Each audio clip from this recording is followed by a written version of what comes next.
11ویں منزل شہر شیرز۔ اس شہر میں ایک ضعیفہ رہتی تھی۔ اس نے شہر کے تمام لوگوں کو جمع کر کے کہا، مجھ کو تحقیق کے ساتھ خبر ملی ہے کہ یہ لوگ حسین ابن علی کا سر لے کر آ رہے ہیں، بس ان لوگوں کو اپنے شہر میں نہ آنے دو۔ ان کے آنے سے ہم سب آل محمد کے دائرہ اطاعت سے باہر ہو جائیں گے۔ اس کی تقریر نے شہر کے تمام لوگوں کو شمر کا مخالف بنا دیا اور انہوں نے اس کو وہاں سے گزرنے کی اجازت نہ دی۔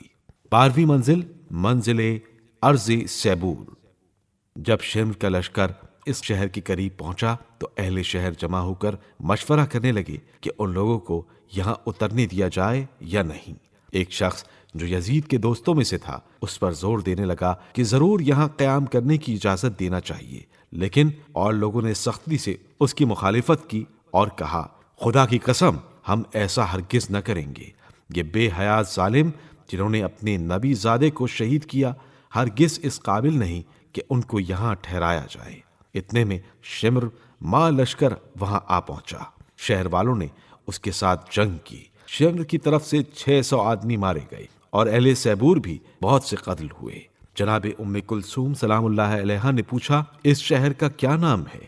لوگوں نے کہا، سیبور۔ آپ نے خدا سے دعا کی کہ اس شہر کے چشموں کو شیریں اور خوشگوار بنا دے، کھانے پینے کی چیزوں کو زیادہ اور سستا کر دے۔ لکھا ہے کہ جناب ام کلثوم سلام اللہ علیہا کی دعا کی برکت سے وہ سرزمین آج تک سرسبز و شاداب اور زرخیز ہے اور ہر چیز وہاں سستی ملتی ہے۔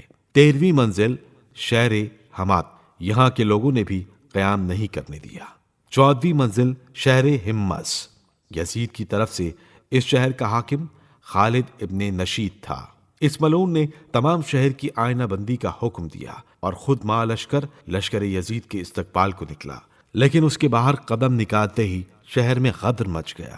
وہاں کے باشندے فوج یزید پر اینٹ پتھر پھینکنے لگے اور ان میں سے 26 آدمیوں کو ہلاک کر دیا۔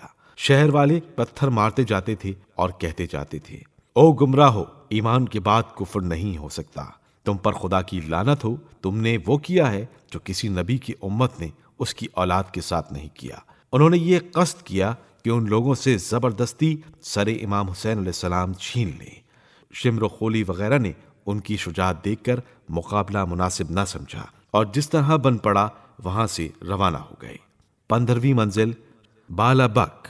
اس شہر میں آئینہ بندی ہوئی اور فوج یزید کے لیے عیش و نشاط کا انتظام کیا گیا۔